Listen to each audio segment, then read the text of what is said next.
Konnichiwa. Hi, I'm Tars Tarkus from tarstarkus.net. And I'm Todd Statman from Die Danger Die Die Kill, aka 40K. And this is another episode of the Infernal Brains podcast. And today we have another very special episode of the Infernal Brains, where we're detailing one of the rarer, if not the rarest, of the Toho affiliated giant monster movies, or Kaijû Igas, if you're one of those type of people. Oh, good. I'm glad you went for the Daikaiju Iga on that one. I was sort of in suspense about that because I think I want to go full nerd on this one. So. It's Daigoro versus Goliath, or Kaijû daifunsen Daigoro tai Goriasu. Well spoken, Tars Tarkus-san. Yeah, which is literally great desperate monster battle, Daigoro versus Goliath. Not a lot of desperation in this movie. No. At least not. I mean, maybe on our part as viewers, but not so much on... A little bit of an oversell there. Yeah. Now, I'm in the mood to make some really unfounded generalizations tonight, but it would be good if, they were actually accurate too. But my impression of this movie is that it is one of the only, if not the only, Toho giant monster films that didn't have any kind of English language release, be it a theatrical or an American television release. I don't think it was ever dubbed. Is that your take on it, Tars? I believe so. I'm not 100% sure, but from just my knowledge, it's the rarest it's the only unreleased Toho one. Although there's a few others that are a little bit more obscure, but they're not Toho affiliated. Right. There may be some sort of also ran or smaller companies that did other ones that we haven't heard of yet, which is exciting. But I mean, I didn't hear about this movie till maybe 2 or 3 years ago, and I think I got a copy of it from All Clues No Solutions, and I was kind of aghast when I found out about it because I don't consider myself a kaiju movie expert so much, but I'm definitely a fan, and I think if I haven't seen everything, all of the major feature films in the genre, I at least felt like I knew about all of them. The ones I hadn't seen, I felt like I knew about, but then I found out about this film, Daigoro versus Goliath, and I had never heard of it. And so I, of course, got a copy of it, and then I watched it. And once you see it, you kind of understand why you might never have heard of it. Yeah. I had not heard of it until a couple years ago when I saw it listed on a site that just listed bootleg DVDs, because I like to read those sites just for all the stuff they list, just so I can learn about new stuff to look for, and like that. Right, because of course the Infernal Brains would never ever purchase bootleg DVDs. Yep. Ever, just research purposes. And so it was one of the lists of the weird Japanese stuff, weird Japanese giant monster things that I hadn't heard of till I started seeing them on those lists. And I eventually got a copy and found out more about it, and it's basically kids movie, and not for the level of the Godzilla children's films where Megalon and all them are running around. This is for kids that aren't old enough for those drama-filled things that might scare them. So yeah. What I think about this movie is that anybody who bemoans what happened to the Godzilla movies in the 70s, and I mean, it seems like people don't hate on Jun Fukuda as vehemently as they used to, but the people who hate the Jun Fukuda Godzilla movies because they're too childish. This is, for people that don't know, there was basically a conscious decision at the dawn of the 70s on the part of Toho and the producers of the Godzilla movies to orient them more towards children, that from that point on they were going to go for a child audience, in part because of part of it was because the Godzilla movies weren't making as much money, and so that was one way to go cheap with them, because I assume the assumption that children were a less discriminating audience, but also because of the popularity of the Gamera films, which from the start were geared towards children and which were also cheap. Yeah, just a tad. Just a tad. But people who bemoan what films like, Godzilla's Revenge, Godzilla versus Megalon, which indeed were childish, really should see Daigoro versus Goliath just so they could see how far Yeah. it could have gone, just how bad it could have been, because like you said, those films, even a film like Godzilla versus Megalon, which is, hands down the most juvenile Godzilla movie ever made, has like a level of, Yeah. tension that is compared to Yeah. this It's like movie. the protagonists You are know, in danger at one or two points, and in this one, there's like the right. danger is, maybe being too close to the toilet when the monster is going to the bathroom. Right, when Daigoro. Yeah. It's a tonal Yeah. shift, definitely. I mean, even in the most childish Godzilla or Gamera movies, there's always effort made to establish an air of portent. There's some suspense, there's some kind of atmospheric anomaly or some kind of something going on that heralds the eventual arrival of the threat of the evil monster. In this movie, in Daigoro, this movie really, the tone of it is more like Chitty Chitty Hmm. Bang Bang or something like that. It's very much like a kiddie matinee type of film. So it seems like a lot of effort was expended in the opposite direction to make it as unthreatening and Yeah. unscary as possible, and as cartoonish. So there's a lot of whimsy, and a lot of goofy Mm-hmm. adults. There's the young boy wearing the Nambla approved micro Yeah. shorts also, but along with that, there's a lot of very childlike adults. There's the kooky inventor and all these kind Hmm. of stock sort of 1960s, Yeah. 70s The wacky fat children's guy. movie characters. Right, wacky fat guy who reminds me of a lot of the kid with the painted on freckles in that Korean Hmm. Beta Man Mazinga V Yeah, and that's a movie. whole trope Uh, of itself and has a whole history from those types of films, which is another podcast. right. Yeah, the theme yeah, I'm really looking forward to our theme of fat kids in Korean straight to video Yes. children's movies. And as is the entire Hmm. audience, I'm sure. All Yes. It's three of like you. you think it's So, a joke, but we could. yeah, yeah. Yeah. We'll do, yeah, Yeah. don't test Yeah. us. We'll do it.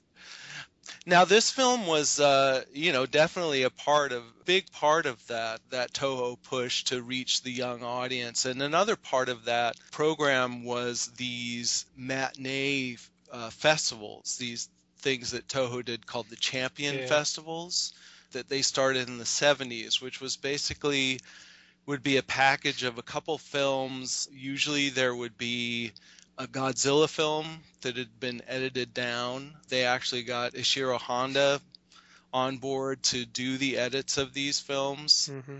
to edit them down to sort of I guess, edit Yeah. out some of the Cut more them down to around intense 75 content. minutes or so. Yeah, make them short for a younger attention Yeah. span. Not that I ever think I had any kind of problem with the length of a Godzilla movie when I was 9 years old, but who knows? So these would typically consist of one edited down Toho Kaijû movie, then there'd be a new film that was a premiere, then there'd be cartoons, and often there would also be episodes of some of the Tsuburaya tokusatsu TV shows, Mirror Man, one of the Ultraman Hmm. series. And actually, this film, Daigoro versus Goliath, is a co-production between Tsuburaya and Toho, and I think it was actually meant to commemorate the 10th anniversary of Tsuburaya. Yeah. Yeah. That's right, right? Okay. Yeah. Yeah. And yeah, if you want to see these edited children's versions, there was a laserdisc release, I guess, in the 90s. And if you have eBay money, you can probably track it down. That's some mad eBay money Yeah. right there. And also they would retitle Yeah. these movies, the Godzilla movies, and I actually found online a poster for the particular Champion Festival, which is one of the ones that was staged in 1972, where Daigoro versus Goliath was premiered, and what it was paired with was a re-edited version of Destroy All Monsters that had been retitled Godzilla Electric Battle Masterpiece, Hmm. which I don't know what they did to the film, but that, Uh, that's an awesome yeah, title, I gotta that should say. be a real film's title. And yeah, when Yeah, Godzilla exactly. rips out a guitar and challenges, Yeah, challenges the bad guys to rock. yeah, Yeah, exactly. Um, but yeah. oh, what was the Korean movie where the monster go-go dances to like the Ventures guitar music? Uh, Oh well, never mind. It's lost. It's lost. I'll never remember what that movie was. And the other movie that played as part of the festival was a new Miyazaki animated feature called Panda Go Mhm. Panda, which is Yes. important. So basically, the idea of these festivals was it was something that moms could drop their kids off to on a Saturday, and the kids would be occupied for the entire day so that the moms and maybe the dads too could spend the day shopping and support the Japanese super Mhm. economy, which is, I think that's sort of the idea Yeah. of matinees anywhere. Tars, did you have kiddie matinees in your hometown when you were No, I growing think up? I was in the Midwest. There not really much of that in the smaller areas, and then I think I was too late for for a Yeah. lot of that. So most of my monster movie stuff was on TV, especially TBS's Super Scary Saturday, and then Hmm. Commander USA, and a couple of the other old timey national hosts. By then our local guy had retired, although he came back after I left for college. But Oh yeah, did you have like a Count we had Scary or what was his something like name? that? Or I can't remember his name. I'll put it in post. okay, yeah, yeah, add it in post. but yeah, Dr. like something Goulardo or something Acri or like something. that. But he owned Yeah. a appliance store, so Hmm. the set was with like washers and dryers and stuff. So Oh, that's awesome. Yeah, the first guy in San Francisco, we had this guy at first. I mean, the big guy was Bob Wilkins on Creature Features, but before that, there was a guy named Asmodeus who was sort of a beatnik, sort of a devil beatnik guy, and he used to smoke, which was really cool.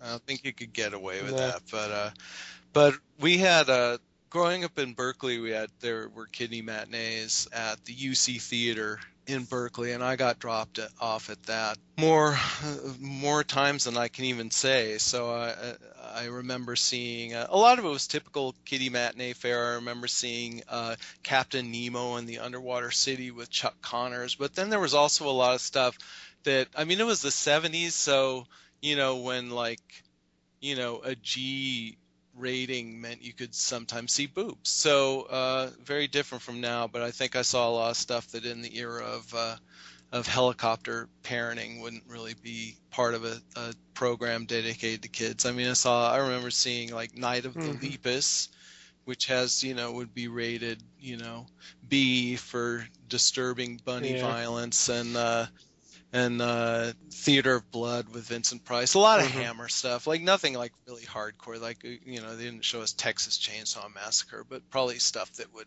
a lot of parents today would probably go to the Supreme hmm Court over for issues of violence. But I turned out okay. It was part of Yes. Yes, we my turned out religion. okay. We turned out Yeah. just fine. Wink. Yeah. Uh, If they had showed Daigoro versus Goliath, it might have been a different yeah, we story. But we'd be doing this from different jails. So exactly, you don't know what a man can be yeah. driven to. So let's get right into Daigoro and Let's Goliath dig in. and their great desperate monster battle. So Yes. let's see. So let's start with Daigoro himself because it opens with Daigoro. He's basically Yes. like a hippo cow looking monster who's like brown colored, and he's pretty much a lazy kid who wanders around. He's kind of a generic, I mean, a genetic stew of a variety of completely non-threatening animals. He's kind of dog-like and, yeah, hippo-like and like a cow, and all sort of filtered through sort of a Hello Kitty Yeah, aesthetic. He's yeah, very he'd cute. be alongside Barney and friends singing about how he loves you. Yeah. Yeah. if he Unfortunately, spoke yes. English and not random noises. So Yeah, he kind of mules. He almost has sort of an R2D2 yeah, thing going on. He's sort of and he is and Daigoro, he's an orphan yes. monster. His mother, who had a more cat-like face with long hair, was attacking the city, and she's brutally killed because she's evil. And then they find Daigoro hidden away, and so the people of Japan decide to raise him on an island. I do want to point out that Daigoro's mother is actually killed by the Japanese military with ballistic missiles, which I think is the only time in the history of kaiju cinema that a monster is killed by conventional military Yeah, weaponry. yeah. I mean, I might be Well, wrong about it's that. because the American Godzilla doesn't count, so Right, exactly. not a real monster. Sorry. Exactly. No, indeed. And also, I wanted to say that the baby Daigoro looks a lot like something that was drawn by Matt Groening. He kind of looks like Grandpa Simpson, and he has these weird eyelids. But anyway, that's beside the point, and I'm sure we'll have a Yeah, slideshow with this so people can see what the monsters look yeah. like. Daigoro's day is basically wandering around the island, being hungry and trying to go to the bathroom, and then Right. yeah, Because well, this is the whole I mean the whole bathroom aspect of. I mean, once you see this movie, all you're gonna ever say about it is like, oh yeah, that monster with the hmm constipated, that movie with the constipated dinosaur in it. The idea is that the people of Japan decide to raise Daigoro and take care of him, give him a private island. But the problem is that Daigoro keeps growing and growing, and by the time we join Daigoro in progress, he's gotten quite hmm large, and the cost of feeding him has gotten out of control, at least more than the government of Japan wants to pay. So they're rationing his food, which I also might add is his diet is very heavy on baguettes. He has like a private army of chefs who are always cooking stuff, and they feed him his food in this giant bowl, and it's always like a bunch of fruit and stuff, but like on top there's always like about 50 hmm baguettes. So anyway, but not no, enough. So as a result of his diet, he's in a constant state of hunger. His stomach is always growling. And I first saw the film without subtitles, so I'm still gonna say it's hard to like really. They don't really put a pinpoint on what his gastrointestinal issue is, but they do. Well, Daigoro does have a giant outhouse, or it's kind of a giant. Yeah, it's a hmm giant outhouse, but it has like a saloon door yeah, on it, and as you mentioned, his toilet facilities are very kind of Victorian looking, like it has the hmm chain hanging from the ceiling. But as we join Daigoro, there's a scene where his stomach's kind of growling, and he walks up to his outhouse, and then gets kind of all dejected and walk away. And then we have a close up, and we see that on the swinging door of the outhouse, a cobweb hmm has grown, which tells us that, it's been a long, long while since he's been to the outhouse. And, and even without subtitles, that communicated that to me, which means that we are dealing with pure cinema here. yeah, What can I say? yeah. You don't need to understand the language to understand the language of film. Right, exactly. Or the Yeah, language of the poop. language of abandoned outhouse. But yeah, yeah, Which is one that it seems like the Japanese are really into that yeah, kind of humor, yeah, but which is good. I don't judge. Hey, if it was good enough for Ozu, it's good enough yeah, for yeah, Daigoro. So what yeah. can I say? So Daigoro does have some friends who try to raise money to feed Daigoro, and there are the wacky people who in most films would be considered annoying, but in this film I consider them really annoying. It includes Uh, the wacky fat guy who I think he gives up drinking until Daigoro gets enough food, and then there's the inventor character who makes incredibly complicated inventions to try to win a prize to give the money to help feed Daigoro, and he hangs around children a right. lot. So yeah, Right, which no, isn't weird at all because it's yeah, 1972 and that was totally okay. Yeah, the thing is that the whole Daigoro's whole plight has become sort of a cause célèbre throughout Japan. So the public has become very involved in, the fact that Daigoro doesn't have enough to eat, and sort of the measure in this movie of whether you're a good person or not is how much you care about the fact that Daigoro is hungry. So yeah, there's all these like school children are doing charity drives trying to raise money to feed Daigoro. And there's the kooky inventor guy, and he keeps taking part in this contest, which in the subtitled version they call the Astonishing Invention Great Shock. Yeah. Or that's the English. That's how the fan subbers translated it. So yeah, he's competing in the Astonishing Invention Great Shock, so he can win the prize money to donate it towards feeding more baguettes to Daigoro. Yeah, shockingly, all his inventions keep failing. So, yeah, indeed. And then there's also the bungling bureaucrats who, there's some sort of mild social commentary in this, I gotta say, but very mild. But there's very, we do have the bureaucrats, the government folks who don't want to feed Daigoro. They want to cut costs. And there's one guy who was actually the only, I mean, I don't know about you, but I only recognize this one actor in the whole movie, and it's Akiji Kobayashi, who played the captain of the Science Patrol in Ultraman.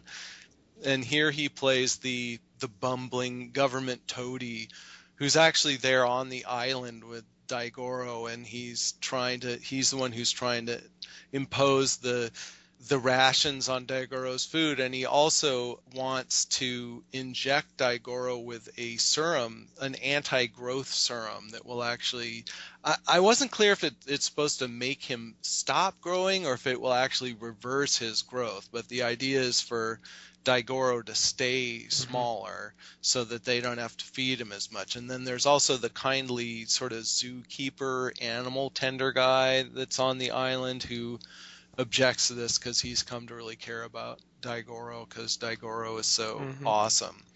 So and Daigoro even ruins his dates though, but he's still on Daigoro's side. Right? Yeah. There's the guy who can't get laid, but but he'll learn somehow from Daigoro. Yeah. He'll learn. You would think a giant monster would be the perfect opportunity to be like, "Hey, baby, we're gonna die anyway." So. Right. Exactly. Want to watch me feed some baguettes to Daigoro? Yeah. Check this out.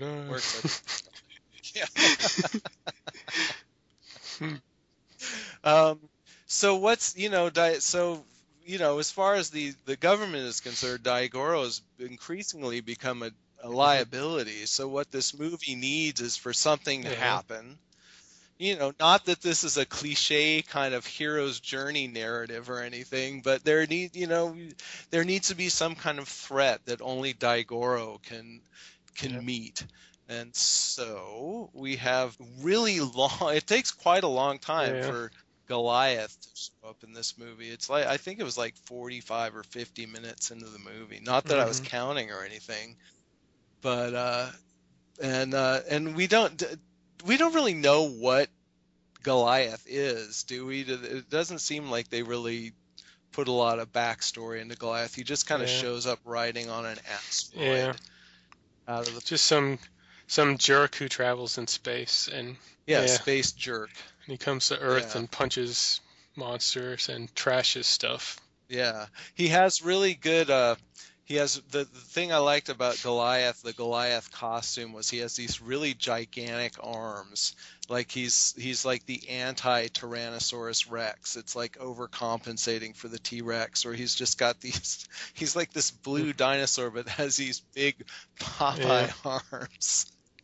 And another thing about this movie is it apparently began life, at least in the discussion stages, as a proposed Godzilla movie.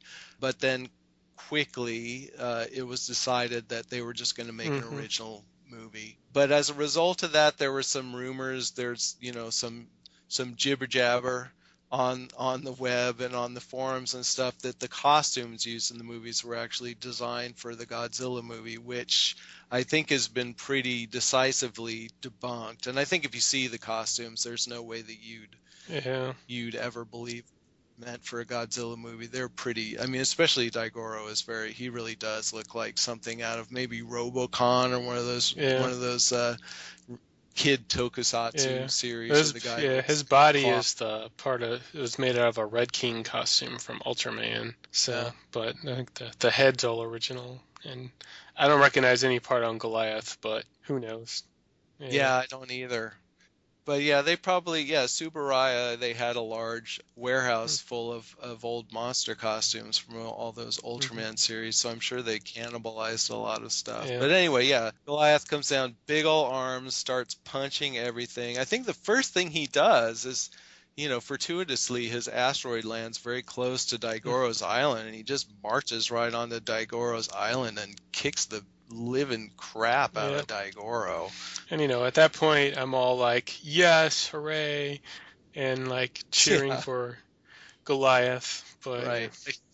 A hero yes, has arrived. end Yeah. us from this torment. Unfortunately, he doesn't actually kill Daigoro. He just wanders off. Yeah, he wanders off to destroy a refinery, which is that's sort of the scale of this one. I mean, I thought once they start having actual kind of kaiju movie scenes of destruction and monsters fighting, it's Hmm. pretty good. I mean, it's not like outstanding. It's not like the days of like the early to mid 60s Hmm. Godzilla films. It's sort of on the scale of one of the Tsuburaya TV shows. It's sort of like Ultraman, where there's not a lot of emphasis on miniature sets. I think they just have that one refinery set that he trashes, and otherwise all the fights are staged on the island. It's kind of like Godzilla versus the Sea Monster, where all the fights were on that island, and there was just the one set of the Hmm. villain's lair that gets destroyed. So they keep it very small scale, and they keep it very limited, which is smart because they're able to focus their resources on like a limited number of sets and situations, and it looks good. It's fine. It's definitely not, Yeah. you know. I'm trying to be charitable, but it's not, if you like, yeah, I mean, if it's just like watching Ultraman or Mirror Man or one of those, or Red Baron or one of those kind of shows. They never did a lot of like city destruction on Yeah. those shows because it was expensive to Yeah, I've build those definitely seen sets. worse TV shows of tokusatsu stuff than this movie, but So the issue then, once Goliath is there, is that it sort of turns into Son of Godzilla at this point. It's sort of a rehash or Godzilla's Revenge, where it's sort of a rehash of Mhm. that whole idea of that Daigoro is not really a natural brawler. He's just grown up alone, being pampered and fed by the humans, but now it's time for him to Mhm. kaiju up and protect the world from Goliath. And so all the well-meaning, dopey, kooky human characters get together to Mhm. train him, and there's actually kind of a training, not a training montage, but they do kind of train him to be more Mhm. monster-like. And there's even a part where he's learning to breathe Yeah. fire, very much like Minya, and to Mhm. roar and to be more Yeah. threatening. I think So this and might this be is before they invented the training montage, so it's the yeah, precursor. yeah, yeah, definitely. If it was done today, there'd Yeah. definitely be, It- you know, It'd it be would be set a to a bad montage. rock song and Yeah, yeah, we could probably feel bad about that. But God, I don't want to spoil this movie Mhm. for people because you're probably all just thinking, well, God, what happens? I mean, I have to see this. Does Daigoro win? Against all odds, does he beat the evil monster from outer space? Yeah. Well, I don't know. I don't know. Should we tell them? I don't know Um, about that. But okay, I'll spoil it. Yes, Goliath kills Daigoro and eats his body. oh, So, yeah, exactly.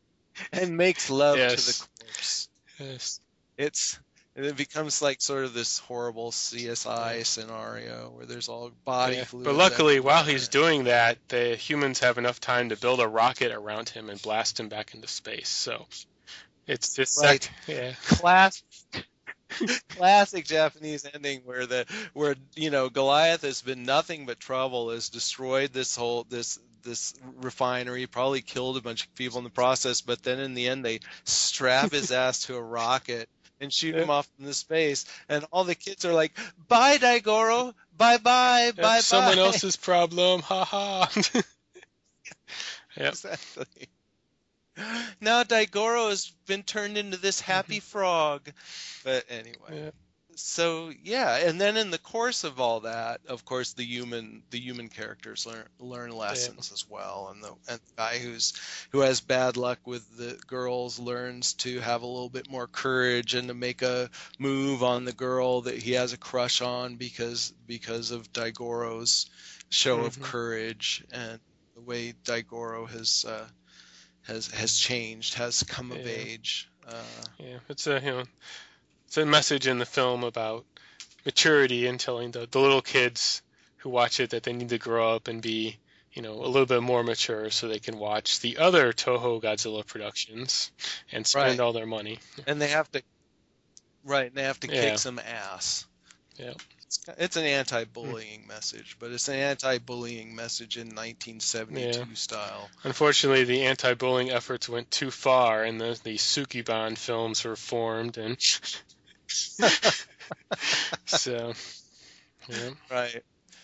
But do any of the Sukiban films end with the evil schoolgirl being tied to a rocket and blasted into outer Well, I've not seen space? all of them yet, but Yeah, okay, yeah, I guess it is possible. But that's the true anti-bullying measure. Blast the bullies into yes. space and don't let them come back until they said Hmm. they're sorry. So yeah, that's I will say about this movie that the first time I watched it, like I said, I watched it without Yeah. subtitles. I didn't know what to expect. I just knew it was I had expectations based on the fact that it was a Tsuburaya and Toho giant Hmm. monster film. So with the expectations that engendered, the movie did come as kind of a slap in the Yeah. face. It was not I what I expected it to expected. be like Uh, too cool for America, and then yeah, and then we get Right. it, and we're Yeah. like, sometimes some things shouldn't be imported to America and should stay in Right. Japan. I think they may have actually been embarrassed about Uh, this one, but yeah, I guess I had uh, some of that too. That uh, this was going to be the hardcore yeah. So, stuff. but if you want to Uh, see Daigoro versus Goliath, this is actually not as hard to find as some of our other films. You can get the unsubtitled official DVD release in Japan, which is region 2 or mhm, whatever, or you can also see the fan right, sub version on YouTube while it's up until Toho files a right, copyright claim, which they do all the time. So right. So, not that we'd yeah. recommend that, but yeah, I actually watched that subtitled version. The subs were quite good. It looked good, and that's what I was gonna say is watching it a second time in preparation for this podcast. When I came to it knowing what to expect. It Yeah. was all right. I'm surprised to hear myself saying this, but I kind of come down on the side Hmm. of this movie. It's kind of charming. It's definitely Yeah. uncynical. Its heart's in the right place. If you can just kind of ratchet down, your tolerance for this kind of whimsical goofiness, it's Yeah. not bad. Yeah, I It's think if not I had bad. saw it as a kid, I would have loved it because like Yeah. Godzilla's Revenge is one of my favorite Godzilla films, even though, just because Hmm. I was the same age as the kid when I first saw it, so Right. and I understand how it works. I know these kids type stuff. A lot of the Godzilla fans now are like, "Oh, these are horrible. We want our dark, violent Godzilla Right. films." And it's like, those exist because people like us watched these as kids and grew up with them and help keep them be Right. popular enough to finance the 80s and 90s stuff. So Yeah, weirdly, the people who grew up watching the Jun Fukuda Godzilla movies ended up making the emo Godzilla movies where the monsters have feelings and there's like a psychic girl to tell us all yeah, about them. But I mean, and yeah, I gotta say, I actually, I of course like the Honda Godzilla movies, but I really like the Jun Fukuda Godzilla movies. My Godzilla vs. the Sea Monster was the first Godzilla movie I ever saw, and and I was like 8 or something, and what 8-year-old wouldn't love that movie? So of course I have a strong attachment to it. But I also Godzilla vs. Mechagodzilla is Hmm. one of my favorites of the Godzilla series too. Yeah. So again, compared to Daigoro, those are like Roman pornos. It's like very whole Yeah. different ball game. But you gotta just ratchet down your Hmm. expectations. You know, I think one of our consistent messages of the Infernal Brains and also of our respective websites and blogs is that it always pays to ratchet down your Yep. expectations, and this is definitely a case where that Yeah. applies. So if this seems like it's up your alley, feel free to try to track it down. If it doesn't, I'm sure our next episode will have something cool that you'll want to track down. And I'm not sure of that. I just want to interject there and say I don't want to. I'm glad you're yeah, optimistic about it. I hope that it mhm, does. yeah. I'm Well, I not like to sure it make will. promises I'll disavow later. So yeah, All right, I'm uh, down with that. I'm yep. All right. All right, well, I think we've stomped Daigoro versus Goliath into the Yes. ground, at least as far as I'm Okay. concerned. Before we go, if anyone else out there does podcasts and wants to trade podcast promos, feel free to email one of us through our respected websites. Please try to keep your promo to around 90 seconds or less, just because we don't have unlimited time. All right. And keep in mind that you will be trading for a promo for our podcast, not some other podcast. I just want to make sure that people know what they're Yes. getting into, And you don't know. bite off more than you can chew. Right. It's not we're not going to trade you a promo for Monster Island Resort. It is going to be you're going to have to Hmm. put your name behind the Infernal Brains. If you are man or woman enough to do Yes. that, Yeah. Be get in like touch with Daigoro. us. Kaijû up Yes. to the task. Okay. And I think that's it for now. So until next time in next genre, the Infernal Brains are signing off. See ya.